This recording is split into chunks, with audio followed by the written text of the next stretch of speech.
Bientôt un nouveau permis de conduire en France, un permis de conduire qui rétrécit à l'usage puisque chaque infraction l'amputera de quelques points, avec au bout du compte le retrait pur et simple.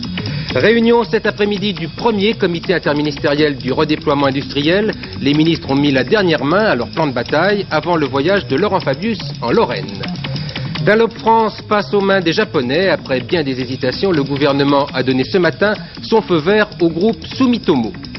Demain, conférence de presse du patronat français qui s'est fort peu exprimé ces derniers mois. Ce soir, le président du CNPF, M. Yvon Gattaz, est l'invité de ce journal. Mesdames, Messieurs, bonsoir. Le permis de conduire se refait une jeunesse. Ce petit livret rose qui prouve, du moins en principe, que nous sommes capables de conduire une voiture, ce livret va sans doute changer de nature d'ici à la fin de l'année prochaine.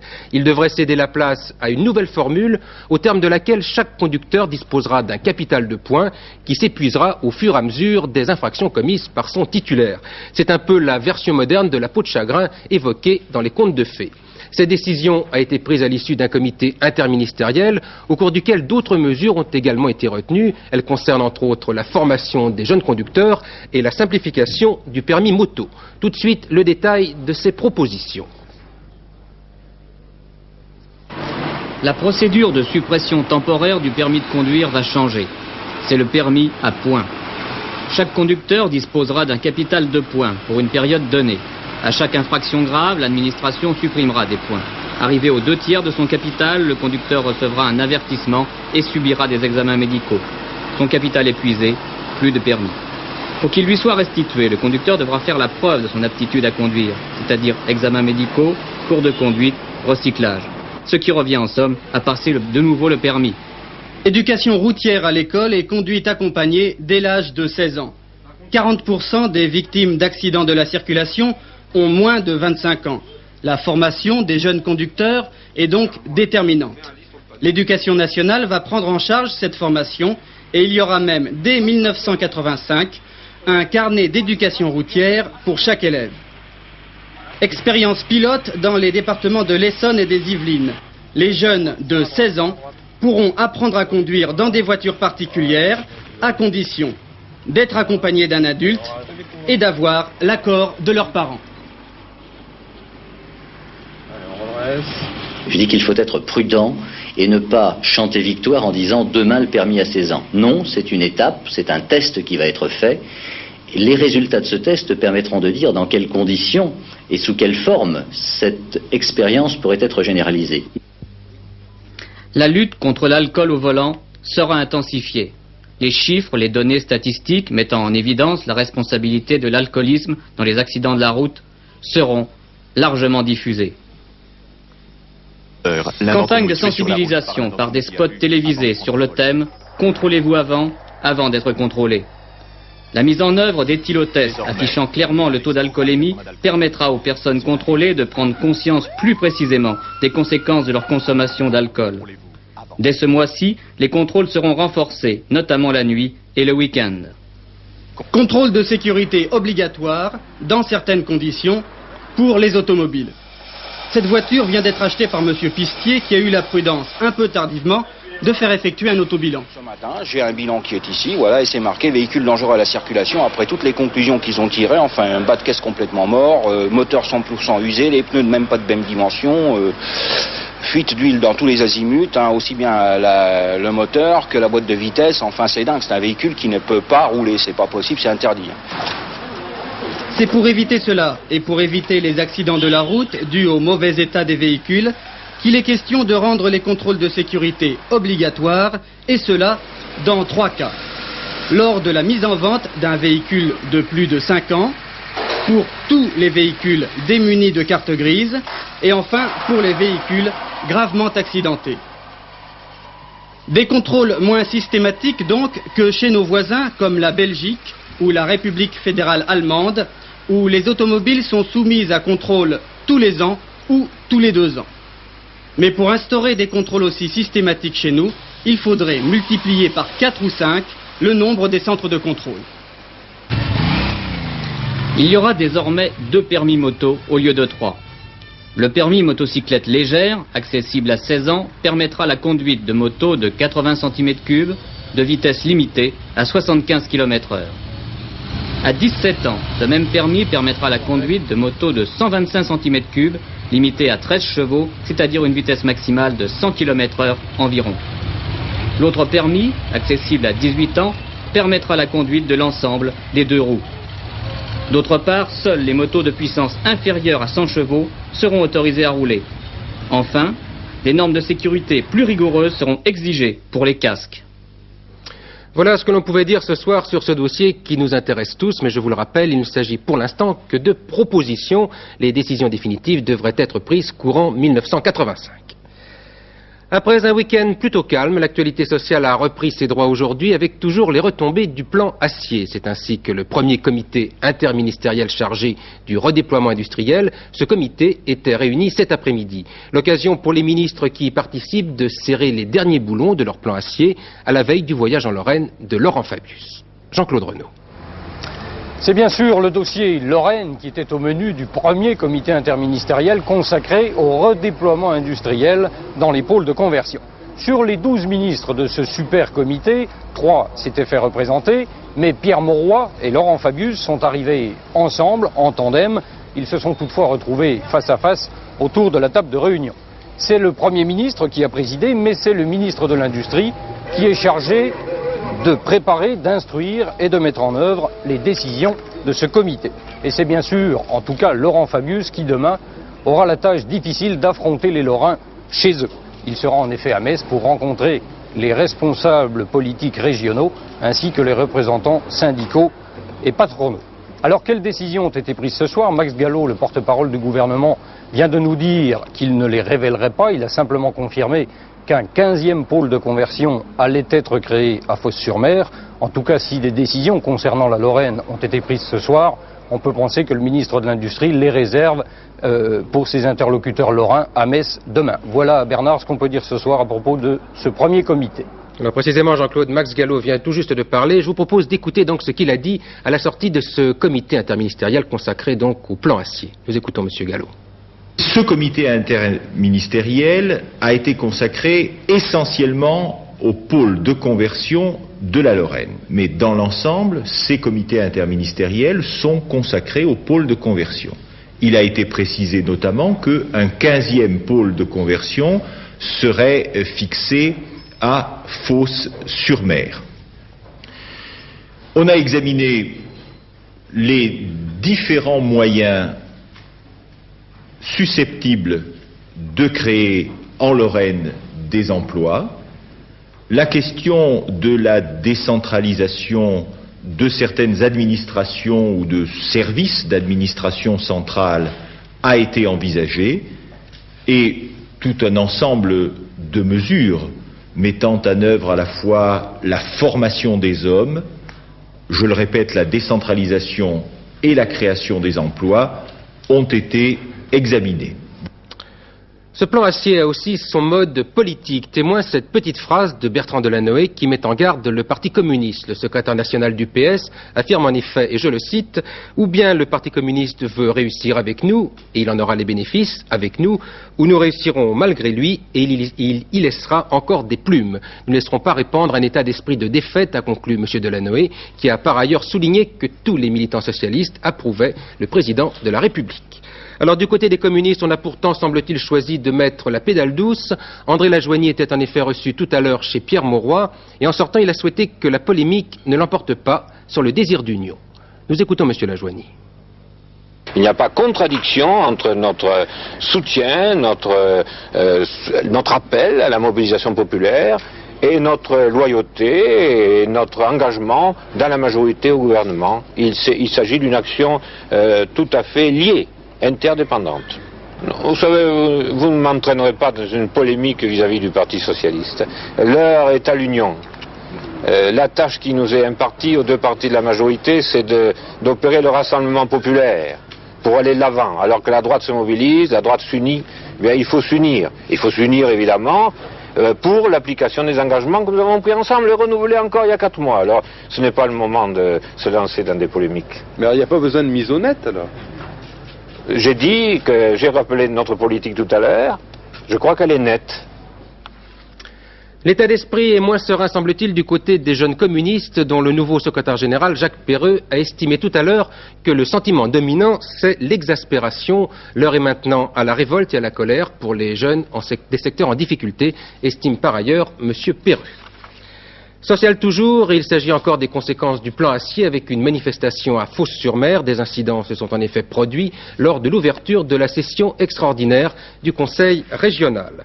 Au cours de la réunion agitée de ce Conseil régional, le président, M. Peuzet, a par ailleurs confirmé que 2 navires allaient être commandés au chantier naval de la Seine et de la Ciotat. 2 autres commandes ont également été confirmées ce matin, mais elles concernent Dunkerque cette fois, où les chantiers navals Normed vont construire 2 transporteurs de produits chimiques, ce qui représente 4 millions d'heures de travail. À Nîmes, plusieurs milliers de viticulteurs manifestaient aujourd'hui. D'autres villes étaient d'ailleurs aussi le théâtre de ces manifestations, mais c'est à Nîmes que le plus grand rassemblement était prévu.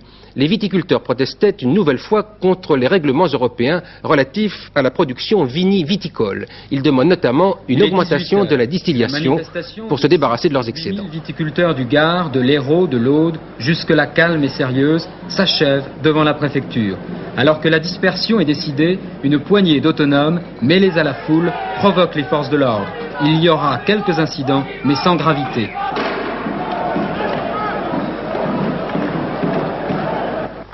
Pourtant, vers 16 h, c'est au cours d'un meeting que tout commença. Le maire de Nîmes d'abord, qui lance un appel de soutien unanime au monde des viticulteurs. Il s'agit en effet d'une affaire nationale qui s'impose à nous tous et qui justifie un consensus, une solidarité et une démarche commune. D'ailleurs, s'il en était autrement, si nous nous divisions, cela ne pourrait que faire le jeu de nos concurrents. J'ai dit et écrit récemment que je n'étais pas favorable à un élargissement à 12 de la communauté économique européenne, car nous devons d'abord régler nos problèmes à 10 avant d'accueillir ces 2 nouveaux partenaires. Puis c'est au tour du leader du syndicat viticole de l'Aude, André Cazes, qui fustige vertement la politique menée par le gouvernement. Il était temps, monsieur Rocard, il était temps de prendre une telle décision, car depuis des mois, nous sommes orphelins d'un ministère de l'Agriculture. Où étiez-vous, monsieur Rocard, au niveau de la communauté économique européenne? Où étiez-vous dans les négociations? Peut-être pensiez-vous à votre poste de président plutôt qu'à votre poste de ministre de l'Agriculture. Mais jusqu'où iront-ils? La violence, certes, sera employée s'ils n'obtiennent et du gouvernement et de Bruxelles les mesures nécessaires pour contrer l'arrivée de l'Espagne et du Portugal dans le marché commun. Dunlop France passe sous le contrôle des Japonais. Après bien des hésitations, c'est maintenant officiel. Le gouvernement a préféré la proposition japonaise à celle de Michelin. 1800 emplois devraient disparaître dans les mois à venir. Christian Marimono. Dunlop France prend les couleurs du Japon. Ainsi en a décidé le gouvernement qui avait le choix entre 2 décisions. L'une européenne avec le concours de Michelin, l'autre japonaise. Après de nombreuses réunions, c'est M. Saito, PDG du groupe Sumitomo, qui devient le nouveau patron de Dunlop France. Sumitomo envoie un canot de sauvetage pour Dunlop. Mais nous ne pouvons pas sauver tout le monde, sinon le canot va couler et nous avec. En ce qui concerne Michelin, notre canot n'est pas un bateau de guerre contre la firme de Clermont-Ferrand. Notre bateau est celui de la Croix-Rouge. Qu'on ne nous tire pas dessus, nous prouverons que nous savons nous aussi gérer.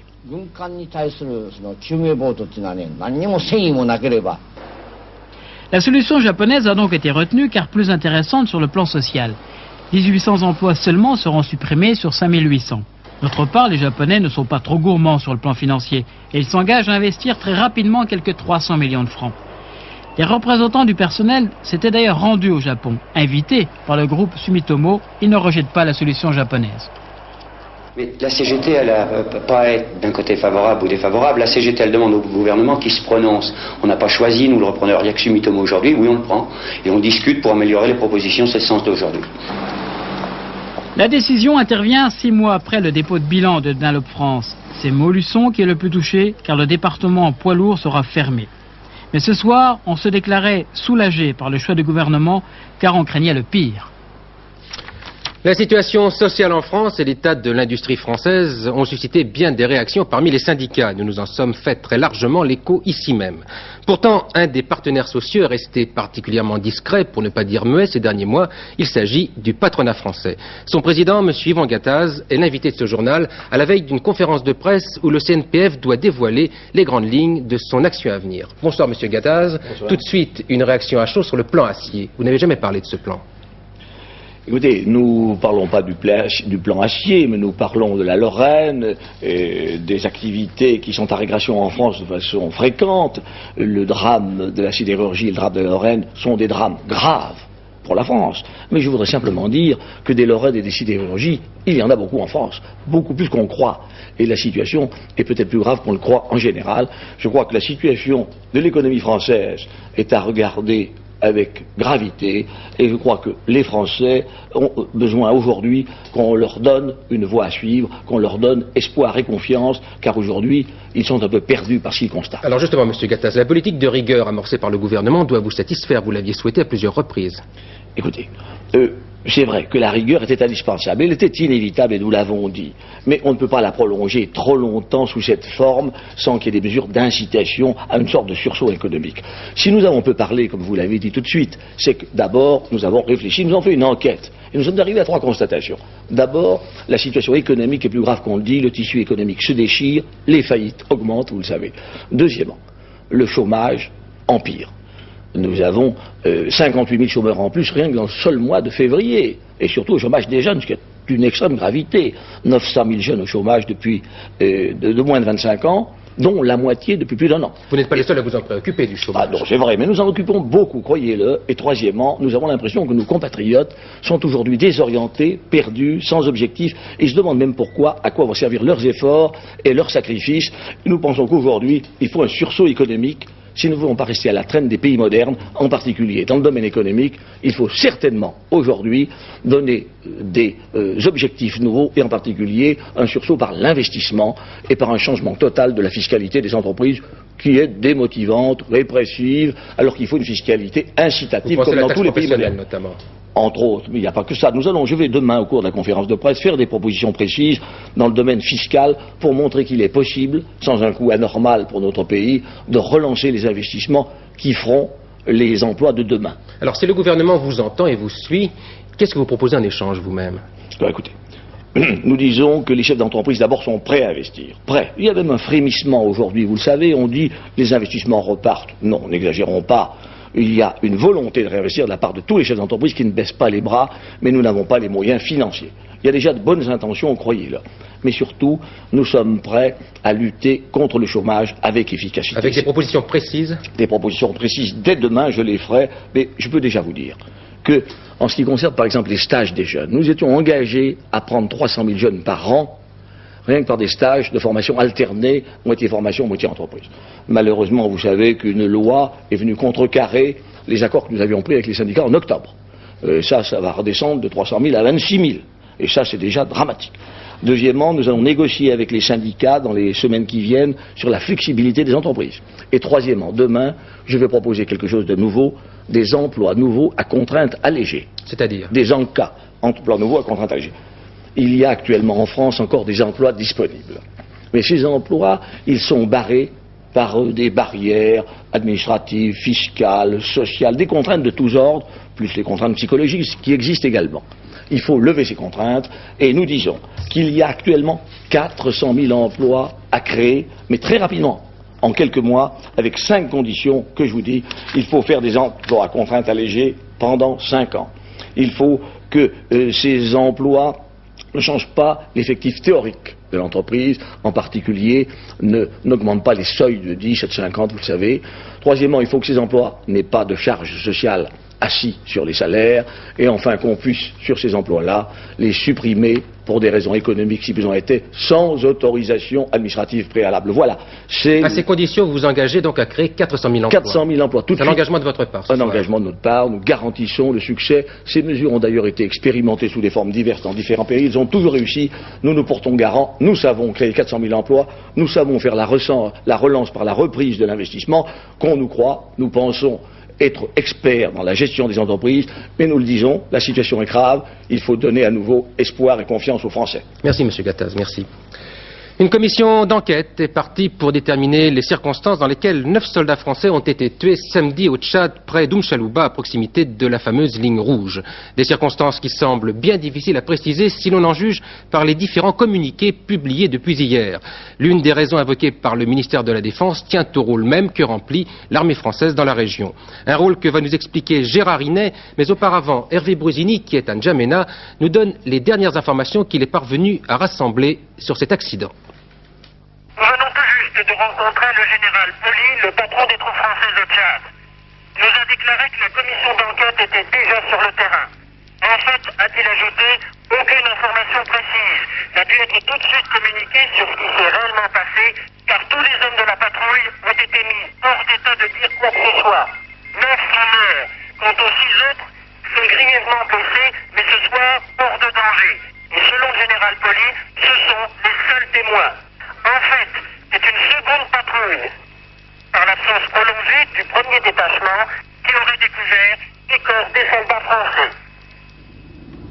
3 automitrailleuses ouvrent la marche. Un camion de DCA ferme le convoi, prêt à intervenir en cas d'attaque aérienne libyenne. C'est une unité de ce type qui a subi ces pertes de 9 morts et 6 blessés samedi dernier. Les unités françaises engagées dans l'opération Manta se sont adaptées à la nature désertique du terrain. En plus des postes fixes, de petites unités d'une vingtaine d'hommes avec des véhicules légers sillonnent le désert. C'est ce que les militaires de la force Manta appellent la nomadisation. Ils patrouillent toujours en deçà de cette ligne rouge de défense qui coupe le Tchad en deux. Pour l'état-major, cette guerre implique une mobilité accrue. La nomadisation consiste pour une unité élémentaire ou un sous-groupement à quitter sa base et pendant quelques jours à se rendre de point en point et qui ont pour but de couvrir la zone, de renseigner sur un point ou dans une zone sans engager le combat, ce n'est pas leur vocation, mais étant capables, car très armés, de se défendre, de se replier et de faire passer le renseignement. Pendant une dizaine de jours, chacune de ces unités autonomes patrouille dans des zones où il est impossible de maintenir des postes fixes. Un engagement supplémentaire pour la force Manta. Depuis 2 mois, ces patrouilles s'effectuent avec des forces d'Hissène-Habré. Donc, un risque accru pour nos soldats.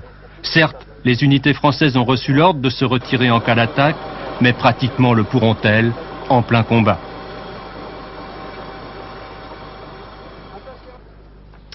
Remaniement ministériel au Vatican, un remaniement considéré comme très profond puisque Jean-Paul II a nommé 18 nouveaux responsables, parmi lesquels l'archevêque de Marseille, le cardinal Etchegaray.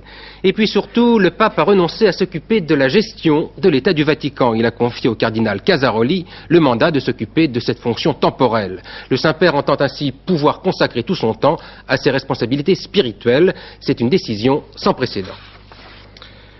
François Mitterrand était en Grande-Bretagne aujourd'hui, très exactement près d'Oxford, où il inaugurait avec la reine Elisabeth le fameux JET. Il s'agit du plus puissant appareil de recherche consacré à la fusion thermonucléaire. L'occasion pour le chef de l'État de rappeler que tout ne va pas si mal en Europe et que l'Europe scientifique au moins fonctionne bien. François Mitterrand n'a toutefois pas rencontré Margaret Thatcher, occupée par ailleurs. L'entente cordiale dont on célèbre le 80e anniversaire n'a donc rien changé à l'affaire. Philippe Arroir. L'Europe du XXIe siècle, nous y sommes déjà, ici à Fulham, près d'Oxford, où ce matin la reine Elisabeth et le président Mitterrand ont inauguré le JET. Derrière ce nom se trouve un projet européen considérable, une expérience thermonucléaire menée par 12 pays, les 10 de la communauté plus la Suisse et la Suède, qui devrait permettre de produire l'électricité du futur.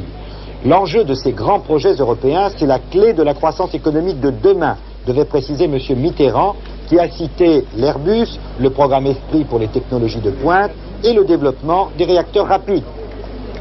À travers ces réalisations apparaît l'émergence d'une communauté scientifique européenne, ici très largement représentée, autour de pôles d'excellence, ouverts sur l'extérieur, exposés, et c'est une bonne chose, à la compétition internationale. C'est dans ces lieux d'accueil qui sont aussi des lieux de formation pour nos jeunes chercheurs, que se crée peu à peu une conscience commune. C'est donc là aussi que l'Europe se construit. Après cette inauguration, le président Mitterrand est rentré en France sans rencontrer Mme Thatcher, qui n'avait pas pu dégager un moment dans son emploi du temps. Finalement, le président n'a pas évoqué avec ses hôtes britanniques les difficultés de l'Europe.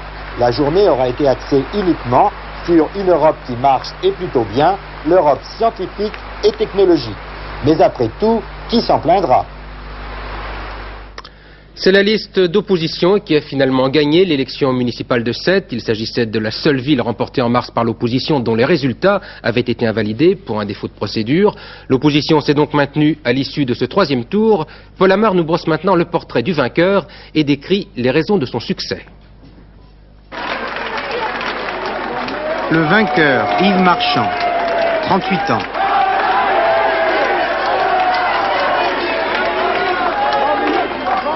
Une victoire écrasante pour ce jeune homme ambitieux et sans complexe. Son modèle, Reagan. Son credo, l'anticommunisme. La première chose quand même que les Sétois ont dit aujourd'hui, c'est que la chape de plomb communiste qui avait pesé sur eux pendant 24 ans devait sauter. Ils ont dit oui à la liberté. Ils ne pouvaient le dire que massivement. Une seule cible, le PC. Une campagne offensive et musclée, un ton très politique, polémique même, et des adeptes dans toutes les couches de la population. Les communistes, moi, je n'aime pas la dictature, vous comprenez, que ce soit de droite ou de gauche. J'aime la démocratie républicaine, quoi. Je suis né républicain et je le demeure. Conséquence inévitable, un clivage de la ville en deux camps, irréductible, droite contre gauche. Une gauche également unie, elle avait oublié ses divisions, mais aussi son sigle. Impossible d'identifier ses affiches, comme si elle voulait se démarquer du gouvernement. Elle le confirme implicitement, après l'échec. Je pense donc que nous subissons le contre-coup d'une situation et d'un mécontentement qui est réel du point de vue national. Autrement dit, un vote sanction contre le gouvernement, un vote révélateur. Le paysage politique a bien changé en province. Fini les scrutins dits apolitiques. Le débat traditionnel sur l'urbanisme ou les activités locales se transforme désormais en véritable bataille idéologique qui profite aujourd'hui à l'opposition. Elle l'a si bien compris qu'elle n'hésite plus à s'attaquer au symbole de la gauche. Yves Marchand, le nouveau maire de Sète, ne regrette pas d'avoir fait débaptiser la salle Léon Blum pour lui donner le nom d'un enfant du pays, Georges Brassens. Les Sétois ne l'ont pas désavoué, mais Georges Brassens, lui, aurait-il approuvé ? Un nouveau rebondissement dans l'affaire dite des Irlandais de Vincennes. L'un des officiers présents lors de l'arrestation de ce qui avait été présenté à l'époque comme de dangereux terroristes, cet officier, le commandant Beau, reconnaît avoir trompé la justice. Il accuse le commandant Christian Proutot, conseiller technique à l'Élysée, de lui en avoir donné l'ordre. C'est le journal Le Monde qui révèle cette information dans son édition d'aujourd'hui. Une affaire qui relance un dossier déjà extrêmement compliqué et polémique, Albert Duroy. Oui, cette affaire est empoisonnée depuis le départ quasiment. À l'été 82, lorsque le président François Mitterrand, après le drame de la rue des Rosiers, décide de prendre lui-même la responsabilité de la lutte antiterroriste, il nomme à ses côtés à l'Élysée le commandant de gendarmerie Proutot. À partir de ce moment-là, tout dérape. On arrête 3 terroristes irlandais à Vincennes. Et au fil des mois, on apprend, premièrement, que ce ne sont pas des terroristes, deuxièmement, qu'ils ont été arrêtés dans des conditions illégales, donc scandaleuses, troisièmement, que des responsables de la police et de la gendarmerie ont tenté de travestir la vérité sur cette arrestation. Aujourd'hui, les chevaux remontent jusqu'au commandant Proutot, donc jusqu'à l'Élysée, et on peut être sûr que le feuilleton n'est pas terminé. Ce qui est le plus frappant dans cette histoire, c'est qu'elle inspire une réflexion que l'on a pu déjà faire au moins 20 fois. Chaque fois que, pour raison d'État, un service officiel ou un responsable politique a tenté de dissimuler une vérité, le secret se retourne finalement contre ceux qui voulaient se protéger grâce à lui. Faut-il rappeler l'affaire Ben Barka, le scandale de la Villette, l'assassinat du prince de Breuil ou l'affaire des diamants de Bokassa. Le secret n'a servi qu'à une seule chose, à faire durer des années un climat de suspicion qui aurait pu être dissipé en quelques jours à une condition, de reconnaître tout de suite l'erreur ou la bavure de départ. Bref, la raison d'État est non seulement très souvent immorale, mais elle est aussi presque toujours inefficace. Et de la politique, nous passons au billard avec, pour terminer, 3 des plus beaux coups qui ont conclu hier aux Pays-Bas les championnats du monde de billard. Des coups qui sont à la fois beaux, surprenants et impressionnants de virtuosité. Henri Bodiguel. Un premier coup joué par le futur vainqueur. À noter que les lignes qui sont dessinées sur le tapis sont fictives.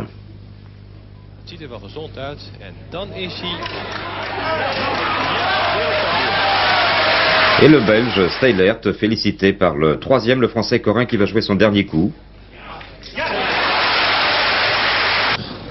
Cela paraît facile, mais pour y parvenir, il convient de bien préparer son coup. N'est-ce pas, monsieur Steylert?